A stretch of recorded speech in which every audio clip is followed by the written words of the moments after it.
తాబేలు పక్షి. గోదావరి నది ఒడ్డున ఉన్న చెట్టు నీడలో తాబేలు విశ్రాంతి తీసుకోవడానికి వచ్చింది. ఆ చెట్టు కొమ్మన ఉన్న గూడులో పక్షిని చూసి ఇలా అంది: మీ ఇల్లు ఎంత చెత్తగా ఉంది. విరిగిన కొమ్మలతో కట్టుకున్నారు. వర్షానికి గాలికి ఉంటుందో లేదో కూడా తెలియదు.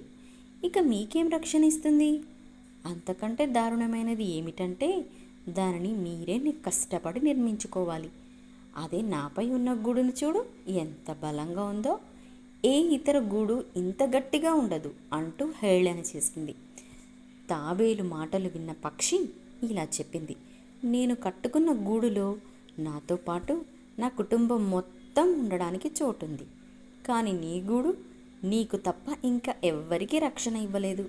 నువ్వు తిరగబడితే నీ ప్రాణాన్ని రక్షించలేదు. నీ గూడుతో పోల్చుకుంటే నా గూడు ఎంతో విలువైనది అని బదులిచ్చింది.